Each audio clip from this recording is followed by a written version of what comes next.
We have reached the final session of the 2024 Widening the Pipeline final training. And I will start it the way I started the last session for us back in February. And that is, let your lives come full circle. Plan a career and a life whereby the people that you meet at this stage um, are there as you move along. I think one of the big aspects of the Widening the Pipeline program has been peer support and the way you all support each other. And so I thought it would be very instructive for you to meet someone that I met in 1992 at the Detroit Free Press. And I think, as I told you the other day, Robin Givhan is the same woman I met in 1992. Same energy, same spirit, same talent. Robin Givhan, as you all know, is the senior critic-at-large at the Washington Post. If I tried to go through her entire list of accolades and accomplishments and journalistic experiences, we would run out of time.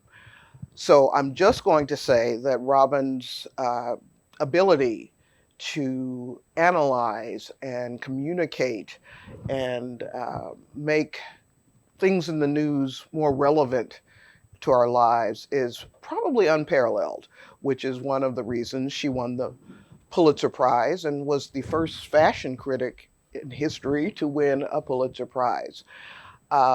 And so I thought, as you head back into your newsrooms, as you analyze what you've been through in the year of widening the pipeline, hearing from Robin will help you get yourselves together. So, Robin Givhan, thank you so much for joining Widening the Pipeline.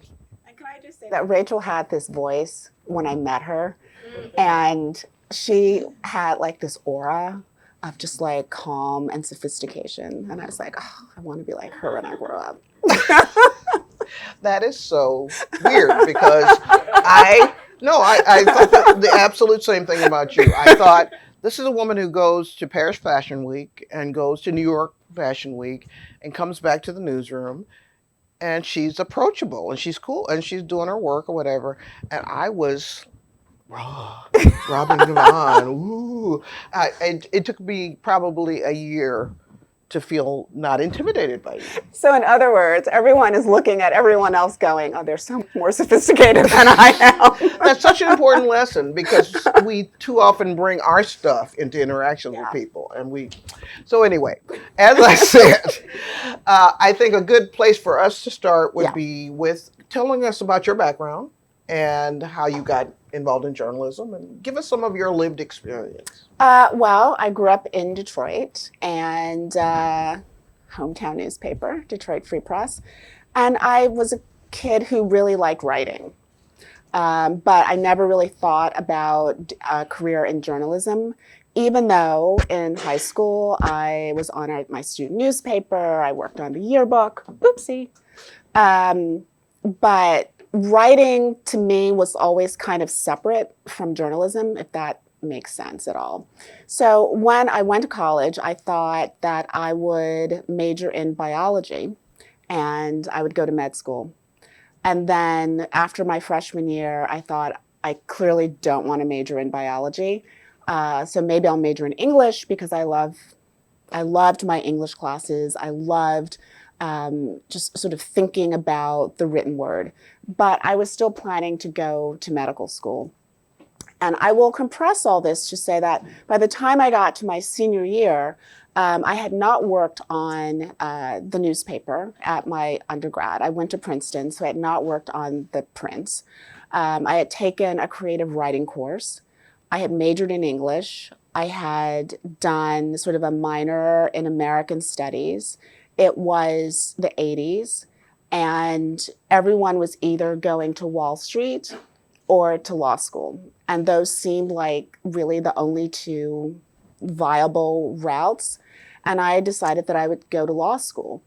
But I clearly was trying to kind of nudge myself towards something that felt more creative to me. And so I thought, if I go to law school, I will practice entertainment law, because I thought, well, that's sort of creative adjacent. And it was really my mother who said to me, why are you going to law school?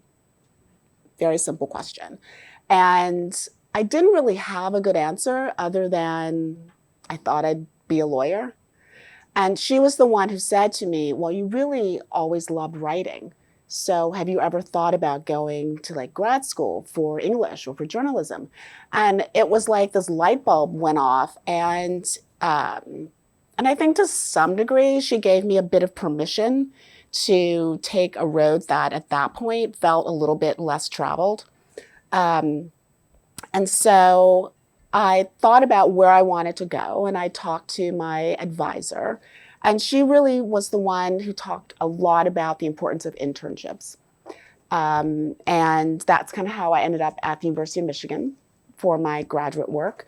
And then after that, my first job was at the Detroit Free Press, where I met Rachel.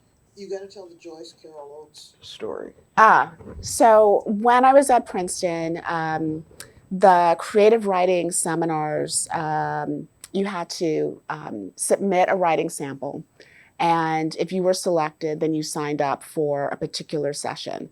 And I was thrilled when I was selected to be able to take the course. And I remember going over to the board in where the creative writing sessions were, and I was looking and I couldn't figure, and there were a couple people that I knew, but those sessions were all full. And so there was one that just said Oates. And I was like, oh, okay, I'll take that one. And then later on, I realized that it was Joyce Carol Oates. And I was like, oh, well, that's kind of lucky. And I wish I could say that I was a star student. I was absolutely 110% not a star student. There was one kid in my class, his name was Pinckney Benedict. He is everything that you would imagine a Pinckney Benedict would be. He was from West Virginia, and it's like he came from the womb with this incredibly distinctive voice in his writing. And we would spend the seminar, it was like a 3-hour seminar, and we would discuss each other's work. And we would spend probably 70% of the time like discussing one of his short stories.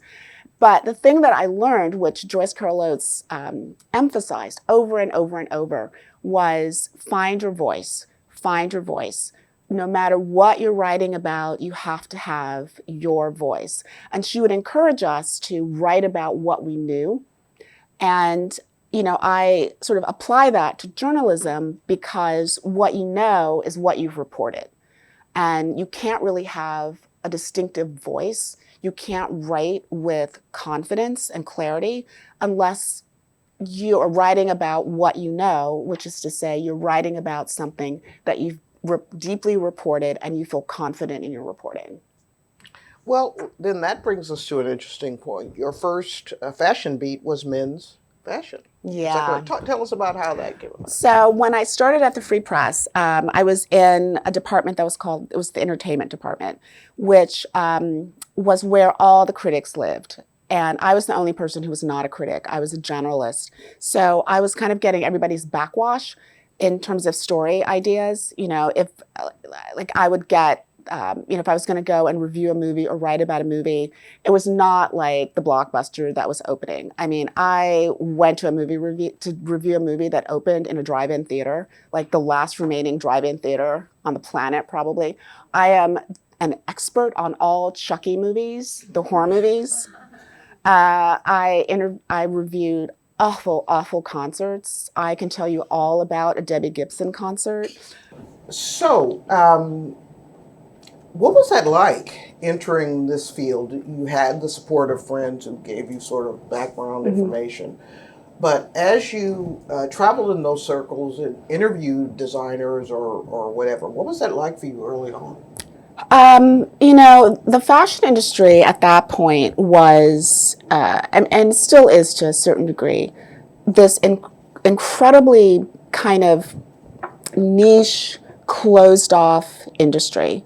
And even though it is a multi-billion-dollar industry, it's a global industry, it still has I think these walls around it to a certain degree.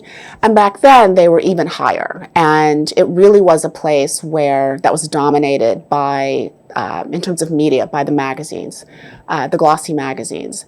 Even like TV had, like networks had more difficulty gaining access than the magazines. I mean, they really sort of controlled everything. And when I started, my first trip to Paris, I was not the fashion editor. Had just gotten the job as the part-time menswear writer, and they hired someone, Pat Morgan, who was a fashion writer from the Dallas Morning News, and she could not get to Detroit in time to cover the European collections that season. And it was so important to the Free Press not to miss a season in Europe that they sent little old me to Paris and London to cover the shows. I had been to Paris as an undergrad. I had like my basic high school freshman year of college French. And the outgoing fashion editor said to me, like, gave me a list and said, these are the shows that you should see. These are the ones that are sort of optional, and these are the ones that, like, you don't even have to worry about. And I remember I got there, and she had given me the names of a couple editors who were friends of hers, and she said, if you get into trouble, like, reach out to them. And so when I arrived in London, actually, I get to my hotel and I call one of the writers, and I literally said, your friend, her name was also Robin. She's like, your friend Robin said that you would be nice to me. And they said, well, we're headed to dinner. Why don't you come down? And one of those women, and I told Rachel this story, her name was Janet McHugh. She was the longtime editor of the Cleveland Plain Dealer. And she had started covering the fashion industry when it was all magazine editors, the New York Times, the Washington Post, and the LA Times. And she said people were so extraordinarily mean to her that no one would help her, no one would give her any directions. Sometimes people would just ignore her questions. And she swore that she would never let that happen to anyone else. But every time I tell the story, I get kind of like weepy about it, because it was such, I think, a powerful way to be, that she was going to like stop the meanness, and she wasn't going to like pass it on and use it as a kind of hazing routine. And she was amazing, and she was incredibly helpful, and she had this giant bag that she would carry with her that had like everything in it. I mean, if you had a sore throat, she had lozenges. If you needed a pen, she had a pen. If you needed to if you needed to create an invitation that you maybe didn't get, she had everything that you could possibly need to like fake an invitation. She had note cards and stickers and markers. One of the funniest things is she would help you sneak into a show if you did not have an invitation. And I was from the Detroit Free Press. I often did not have an invitation. And she delighted in like beating the system. And she was older. And one time she was like, I'm just gonna create a diversion. This was, I swear to you, at a Prada show. She's like, I'm gonna create a diversion. She gets to the door of the show and she pretends to trip. And they start to see like this older woman almost tumble. And she, of course, like plays it to the hilt. And the security like come over and they're helping her, and like 3 people just like sneak in behind her. She was brilliant. Anyway, that was the good side. The bad side was that I dealt with a lot of PR people who had no use for me. And yeah, there were tears shed in my hotel room, because it was overwhelming, it was daunting, it was lonely, it was really hard. Well, let's talk about that moment, because both classes or both groups of Widening the Pipeline Fellows, there have been a couple of people who said, I was right on the cusp of leaving when they found the program, but things in their career had become so overwhelming or such a difficult moment that it could have gone left. Did you ever have one of those moments where you just felt like it's not worth it to go through all this?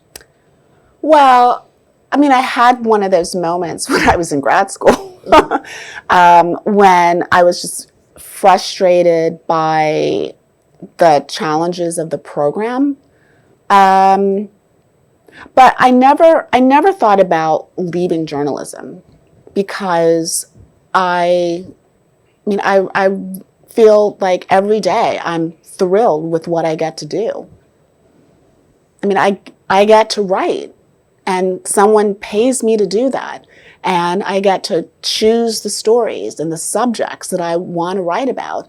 And people out there in the ether, they read it. And like, you can have an impact. You can sway people. And even if I feel like, every time, particularly when I was strictly covering the fashion industry, like every time someone would say to me, I don't care anything at all about fashion, but I read your story and I was so intrigued by that. That is like a victory to me. And it only takes one person. And I also feel like, as Terry was saying, like, you never know how someone out there is responding to something that you've written. But yeah, I mean, the industry it's a mess. I mean, I think that's the technical term for it. It's a mess. And that's incredibly frustrating. But I also tell myself that people always want information. People always want stories. And we just have to figure out how to deliver those stories in a way that is still meaningful and is still factual and is still like fulsome. I'm just going to ask you a couple more questions because I'm clearly an optimist. I want to leave plenty of time for the journalists. But one of the questions I have is, or maybe observations. I think the moment for me that I understood the scope of your talent and the scope of what you were able to accomplish as an observer writer was the column about Dick Cheney at the It was a ceremony commemorating the liberation of Auschwitz. Right. And he was wearing a North Face coat or something really inappropriate for that setting. And I remember reading it, and then of course the response afterwards were people all over the world either thinking, "You go, Robin," or "How dare she speak about the vice president of the." And I read it and I realized, my God, Robin not only is an expert in covering the industry, the fashion industry or whatever, but that ability to take that expertise to that level of, let's, talk about issues like what's appropriate.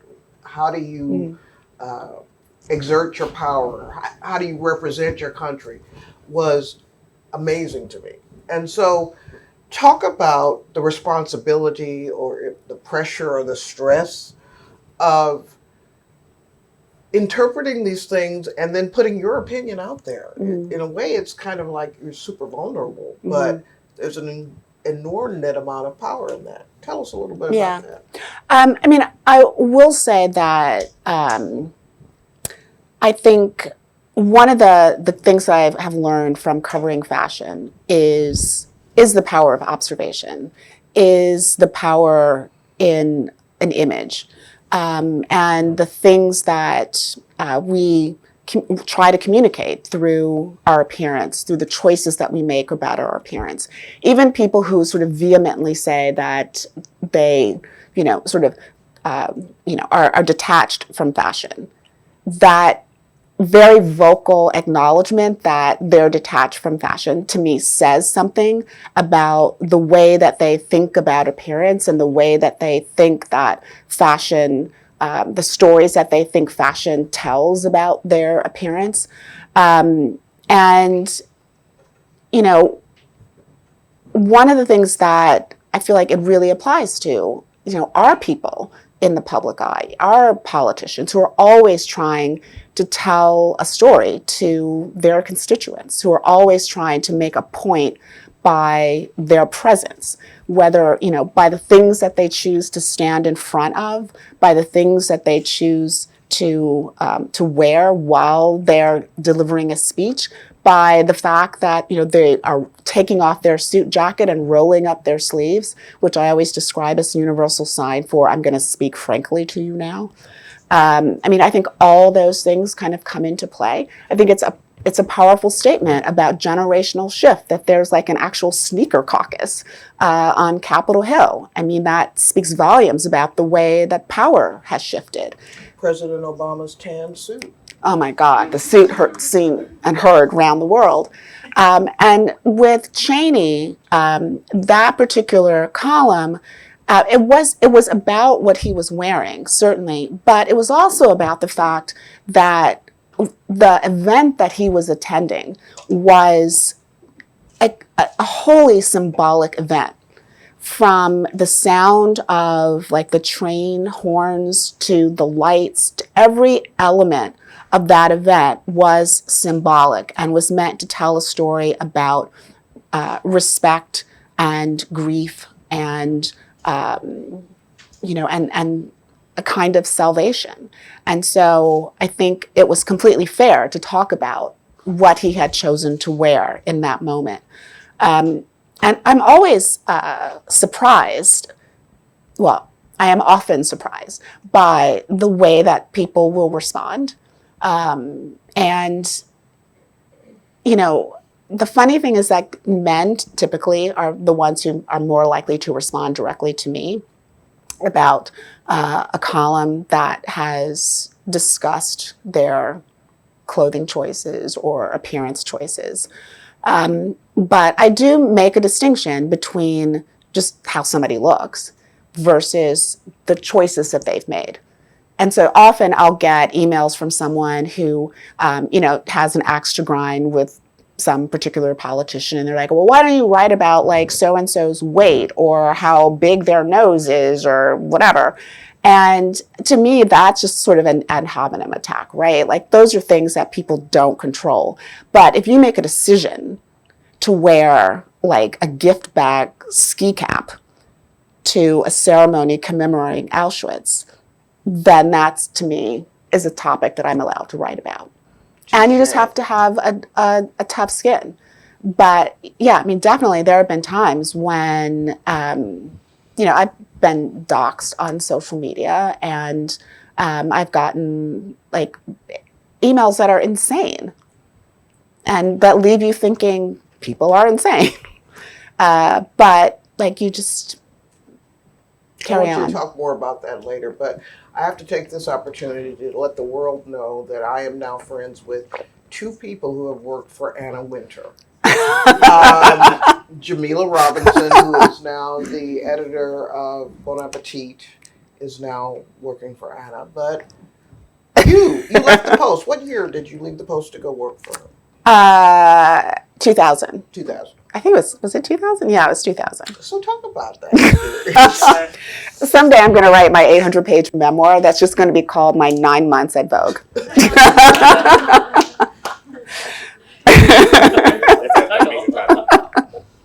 Well, I went because I'm sure you've all been asked this question, right, during an interview. Where do you see yourself in 5 years?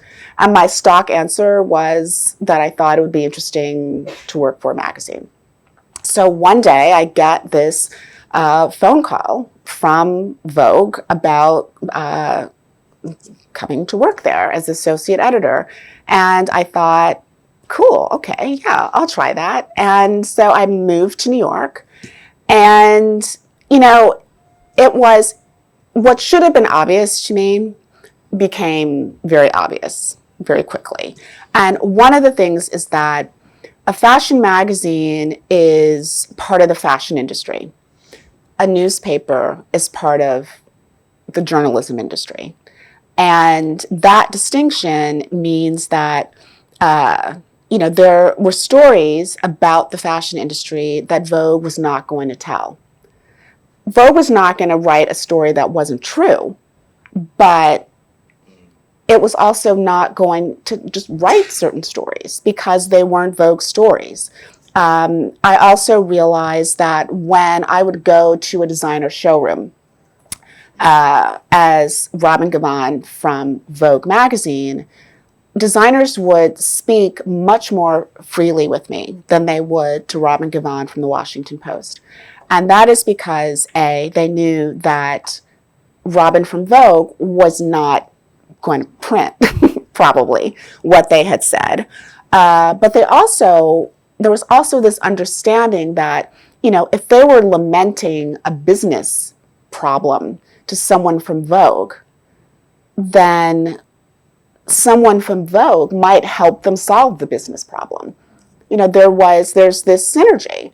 And I think that that's not to, criticize Vogue at all. It's just, it serves a different purpose in the fashion industry than a newspaper or a general interest publication does. And I think the industry needs more general interest publications and websites covering it, because no one is good at, sort of critiquing it oneself. Like, you need an outside voice doing that.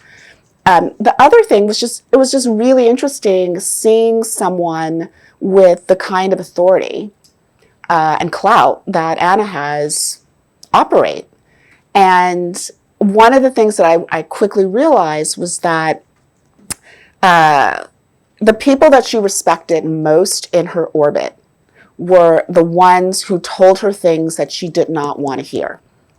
The people who were not trying to figure out how to make her happiest by sort of blowing smoke, but the people who were speaking frankly, and the people who were really good at their job and were really focused on their job. And one of the other things that I remember her saying to me was that, I was like going on and on about like some story and how like I just thought that like, we had to go with the quotes as they were and da da da da da. And she said to me, people come to me every day with a million questions and I have to make a million decisions. And my job is to make the decision. And sometimes the decision is not going to be the right one, but you just have to move on and hope that the next one will be better.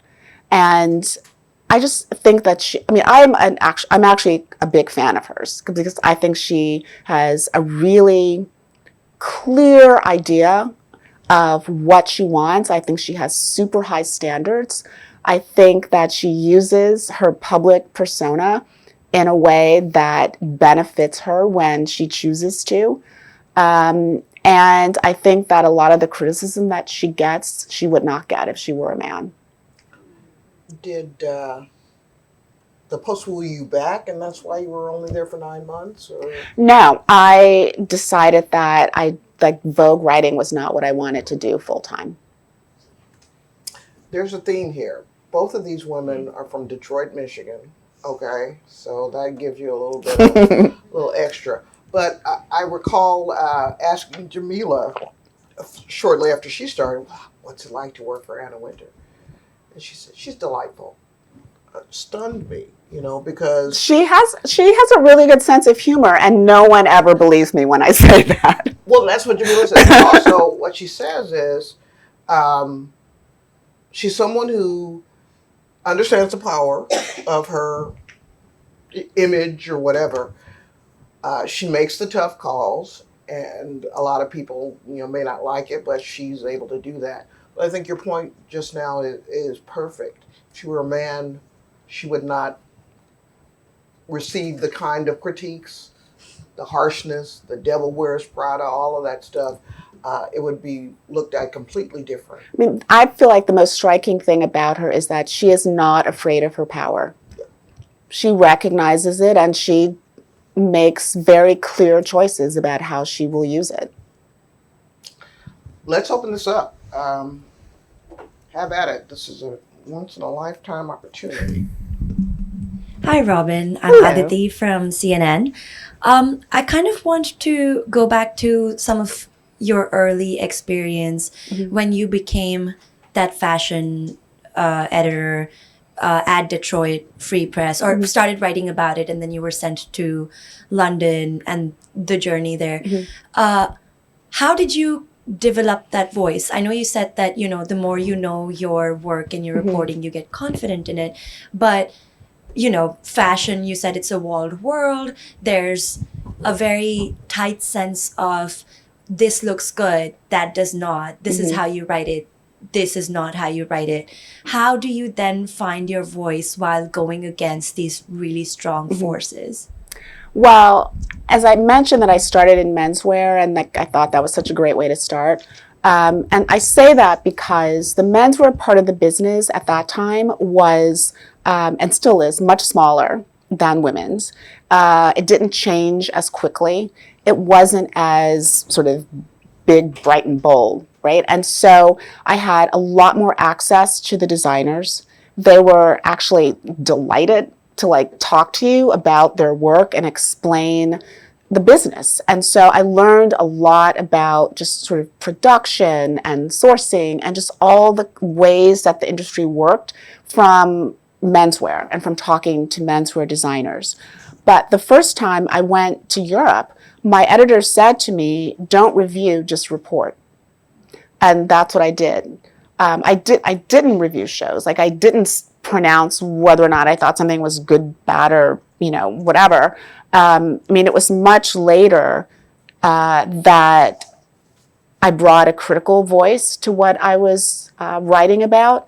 And I would always say that people would ask me who's your favorite designer? And my response is always it doesn't really matter. My favorite designer is the one who gives me the best story in a given season. That's my favorite designer. Because to me, liking something is kind of not the point. When I'm thinking about a critique, I'm thinking about, is the designer successful at what they attempted to do? Is what the designer attempted to do, does it have relevance in the culture at this moment? And to me, that's where sort of the good or the bad comes in. But I don't want to read something where someone is just saying, "I like X because I think it's just really cool and edgy and it doesn't bore me." That to me is not a thoughtful critique, because you're not helping me to understand it.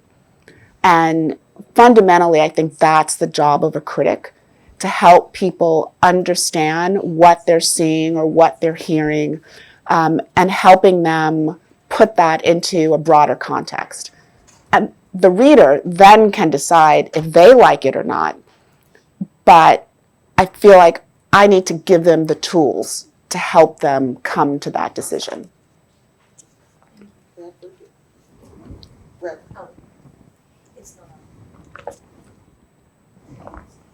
Hi, Bradford Julian Davis. I'm an editorial board member and columnist for the Fort Worth Star-Telegram.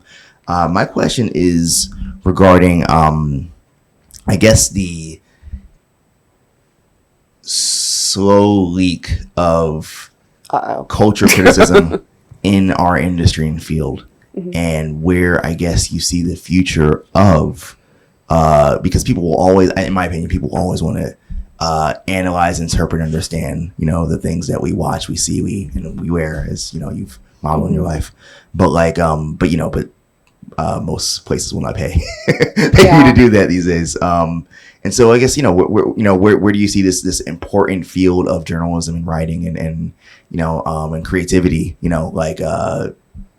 in, I guess, for our generation coming in?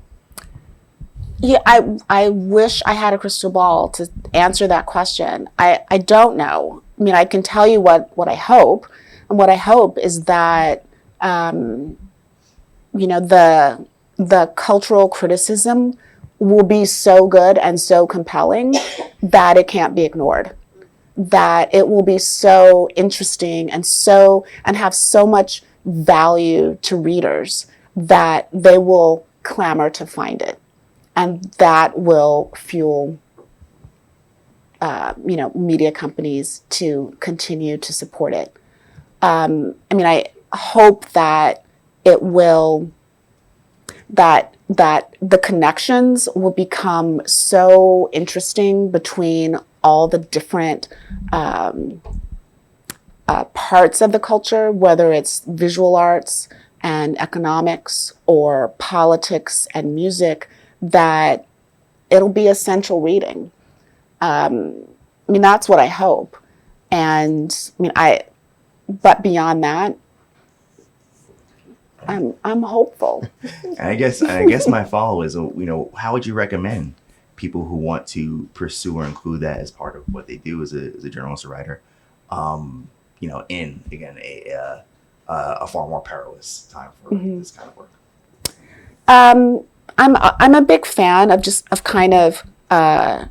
like doing it and then hoping that the editor's going to be cool with it, because it's always easier to ask for permission, or no, ask for forgiveness as opposed to permission, right? That's the saying.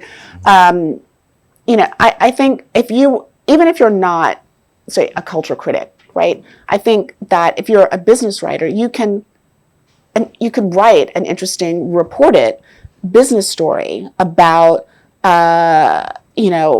the music industry that perhaps allows you to talk about the way that music has an impact on our thinking about spirituality or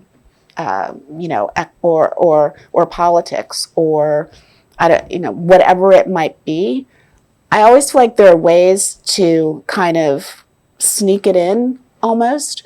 And if it's an interesting story, I've never known an editor to say, I don't want that interesting story.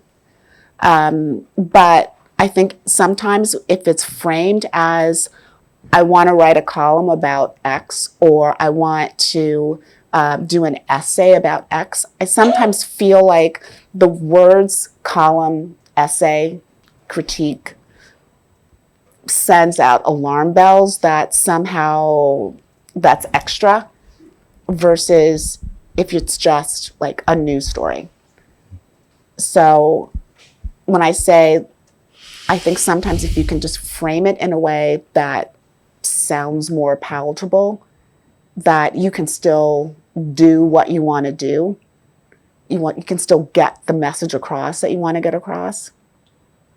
And again, I'm being optimistic. I'm stunned at how optimistic you are. We're welcome both your optimism. grizzled veterans, and yet your energy about this is very inspiring for me. Well, what are you going to do? Hello, I'm Brandon Tinsley, the national politics reporter at Capital B. Bradford took my question, but my other question is, a lot of your work, it's so multidisciplinary. It spans genres. It's race, it's politics, it's arts. I'm wondering if you could talk a little bit about how that has shaped or informed or affected your newsroom experiences. Has it enabled you to be able to really good collaborations, even if it wasn't maybe shared bylines, but learning from your colleagues who, you're writing about Dick Cheney. Did you talk with politics reporters? But just how did that very interdisciplinary aspect of your writing, how did that affect your newsroom experiences? I am super, super lucky in that the Post is an extraordinarily collegial and collaborative newsroom. And, that the Dick Cheney piece, I ended up writing that because one of the photo editors sent me the image and said, oh my God, I saw this and I thought of you, and I just wanted to make sure that you saw it. My colleagues on the politics team are incredibly helpful and, offer guidance and suggestions. I know that return to office is a touchy subject these days. But I have found it really helpful to be in the newsroom, because having just sort of the serendipitous conversations with colleagues will always spark ideas. And because I had always written about fashion in a really expansive way, my colleagues would always, I think, have conversations with me about topics that were kind of off the typical fashion beat because they knew it would be of interest to me. And so, yeah, I mean, it's helped me. I would say it's allowed me to collaborate or to be inspired by colleagues throughout the newsroom. And it has also sort of given them sort of the heads up that if they see something that they think is interesting, but they can't write about it because it doesn't really work for their beat, that they can turn to me. And the story about Hillary Clinton, the infamous story about Hillary Clinton and like the low-cut blouse, and that came from a colleague on the politics team. And there was a point at which when Bernard Arnault, the head of like the big luxury conglomerate and the owner of Louis Vuitton, met with Trump in his first term. Later on, he opened a Vuitton factory in Texas, and no one from Vuitton gave me the heads up on that because they basically didn't want the fashion industry to know that there was going to be this ribbon cutting ceremony with Trump in Texas. But a colleague on the politics team had sent me the daily like brief guidance on like what was going on, and that was the reason that I learned about it, and that's how I was able to report about it. And so things like that I think are just essential, and I think it makes everybody's reporting more interesting and livelier when you're not siloed. Pass it back, please.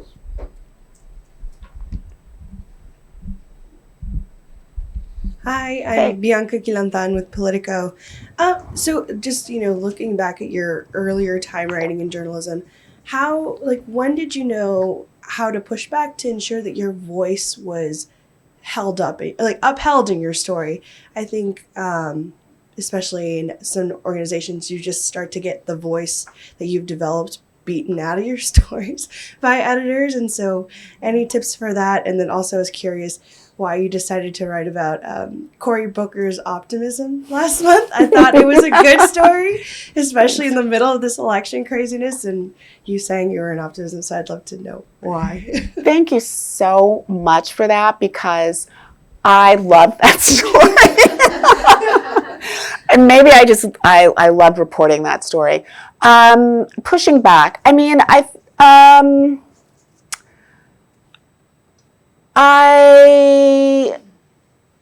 would probably just say that pushing back for me is just trying to not be obnoxious about it, but but sort of like stand firm in like the way that I think like a sentence should read, right? I mean, I've been lucky in that I've always had, I've typically had very good editors who are really respectful of voice and are not trying to make every writer sound the same. But I do think you have to kind of make sure that you're distinguishing between keeping your voice, but from an editor who's trying to make sure that the writing is clear and that the writing moves along and that a story isn't kind of just larded with too many lovely turns of phrase. Because sometimes you have to kill your favorite children and cut the sentence that you love, because maybe the reason that you love it so much is because it's the odd duck out in the story, which is often the case. But the reason that the Cory Booker story came up because I have been fascinated by his relentless optimism and his refusal to be, particularly the moment during the Ketanji Brown hearing, when he literally said in the middle of the hearing, I refuse to let this moment of joy be beaten out of me. And in the midst of like all the questioning, he took 10 minutes to basically just sit there and say, like, we all need to like take this moment and acknowledge how historical this is, and to acknowledge that, you know, what you as a Black woman have had to do in order to get to this place is extraordinary. And it was also remarkable because his enthusiasm and optimism and joy, that was the thing that made her cry. Like all of like the browbeating and all that other stuff, like she was completely like braced for and ready for, but it was that kind of kindness that kind of threw her for a loop. And I also, and as you said, I mean, in the midst of like all the election craziness and everything, I just sort of felt like we needed to remember that there is still the capacity to believe that we all still have better angels. Hi, my name is Caroline Colvin. I am a business reporter for Industry Dive. I have a question about fashion journalism in the industry specifically. So something I've noticed is a lot of influencers are taking up space when it comes to coverage and reporting, whether they are invited on their own or a brand invites them. I'm curious what your thoughts are regarding more traditional fashion journalists, and if there's still room for them when maybe the influencer, I don't even just mean like a model or like a beauty influencer, but like someone whose main content on TikTok or Instagram is fashion critique. Those are kind of the voices that are being centered. I'm not going to lump them all together. I mean, I think that there are some who do that, who are really thoughtful and make a lot of really interesting, smart, provocative comments. And then I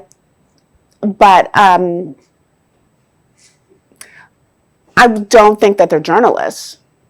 And I say that because I think that there's a difference between someone who is doing the reporting and who is also accountable for errors and, is accountable sort of beyond like the 1 minute video that they're doing.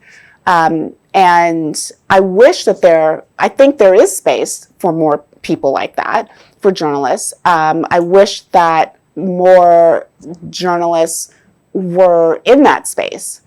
And it is very worrisome to me that influencers are presenting themselves as journalists, but not operating by the same principles. The joke is that, on social media, there are no corrections, there's just an update. And I think it's also really problematic when influencers go on a trip that's sponsored by, Shein, right? It was just a debacle beyond debacles. But, there's a problem with media literacy. And so that gets exploited by brands who want to allow people who are ready to present themselves as journalists but don't follow journalistic principles to then deliver messages to people who are not terribly media literate under the guise of journalism. And it's a horrible loop that just feels like it's this loop that's circling down the drain, basically. And when you said fashion journalism, I cringed just a little bit because I don't think there is something called fashion journalism. I think there are journalists who cover fashion in the same way that there are journalists who cover politics and who cover religion and who cover the environment. I'm not sure what fashion journalism is, because there's no separate way to cover fashion that is distinct from the way that you would cover anything else. There's the same rigor should apply. Definitely. And it makes sense Yeah. in the context of what you said about Vogue too, and there kind of being a blurred line between editorial and sponsored content and things like that sometimes. Yeah, and especially when I think about influencers and what they do. I think there is a space for that, and it's really powerful. And I think it does add something to the conversation. I just don't think that it should be mistaken for journalism. We can take one more question. Can you stick around for lunch? For a little bit, maybe. All right. So Yeah, maybe not for the whole Julian lunch. has one more question, maybe two. Julian and Oddity, and then we'll wrap things up. Okay. Hey, Robin. Hi. Julian Serapper. I'm an arts reporter with the Boston Globe. Hey, nice to meet you. Nice to meet you, too. I'm wondering, I'm only been an arts reporter for about like 3.5 months now, and somebody whose background is kind of in the arts, right, space. Mm-hmm. There's like this contempt, right? I mean, I think it's more of like a societal issue, right? Of just like people seeing the arts as maybe elitist or out of touch, right? Where I kind of see it as something that's very human, right? Like everybody interacts with the arts in one way or another. Like we all produce art. It's one of the things that makes us unique, I guess, from other animals, so to speak, right? Yeah. How do you kind of permeate that, I guess, idea that maybe it's not for everybody, and get people interested in it who wouldn't otherwise be? I think some of that comes from the stories that you choose and the way that you tell them. For instance, I don't know if there are any sports people in the room. Okay, I am not a big sports person, but I think sports writers, particularly when they're doing features, are some of the most amazing writers around.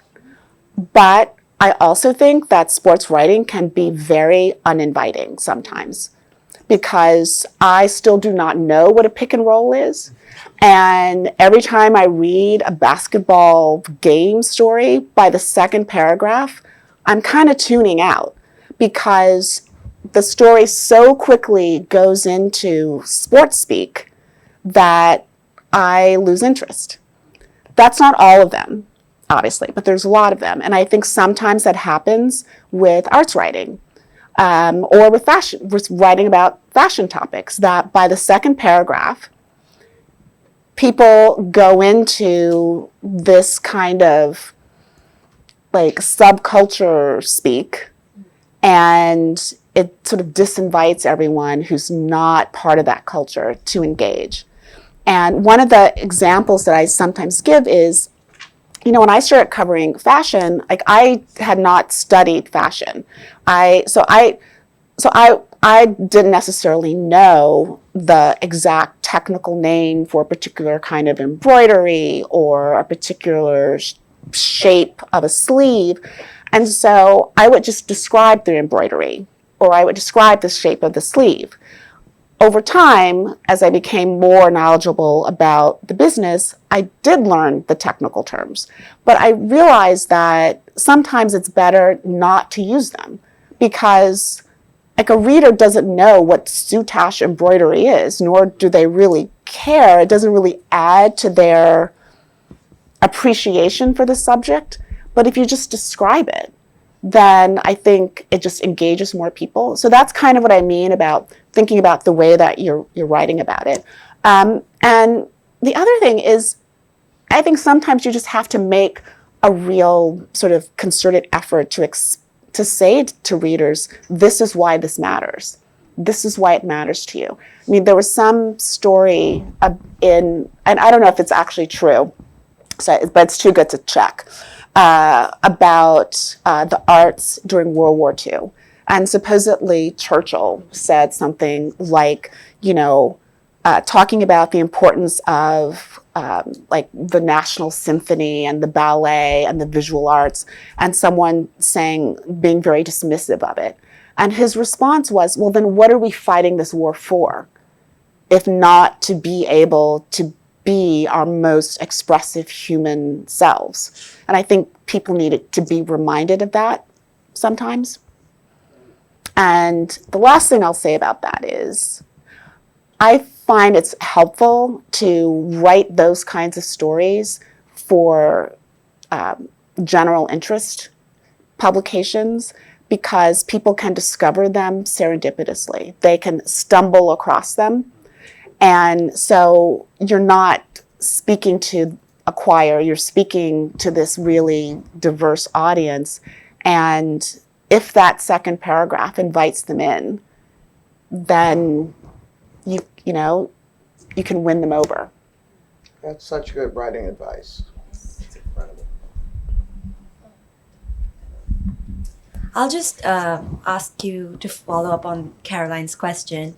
When all these influencers are, being invited by brands and they get that kind of access, do you worry that journalists won't? Because what you were describing earlier, where, say, Vogue gets the kind of access, or the glossy magazines get the kind of access and other papers don't, do you worry that that's kind of being replaced by influencers in maybe an oversized proportion, and that, journalism for fashion then kind of becomes even smaller? I don't think access is everything. I see plenty of influencers who have extraordinary access, and they're so worried about maintaining that access that they don't produce anything that's particularly interesting. There are always ways to report around a recalcitrant subject. And I will point to a story that recently ran in the style, like two stories actually that recently ran in the style section. And one was about Jack Schlossberg, I'm murdering that name. And the other was about Usha Vance. Jack actually did have several conversations with the reporter off the record, but pulled out of doing a conversation on the record. Her story, frankly, was better without him, because the fact that he kept having these off-the-record conversations and then refrained from doing an on-the-record conversation spoke volumes about who he is and sort of what he's sort of doing out there in the social media sphere. And, the story about Usha, I think, was also really interesting, even without her participation. So I think, it's certainly frustrating when an influencer gets to wander around and have lunch and tea with a designer or something like that. But I also think that great stories can be written without that, and smart designers and smart public figures and their comms team, I think, also understand that the better story is better for them in the long run. As we wrap this session up, I can talk to you all day, but I want you to, if you would, think of the thing that you're most optimistic about when it comes to journalism.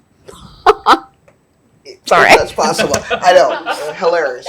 But because you have been so optimistic this morning, is there something that makes you feel like we'll get through this?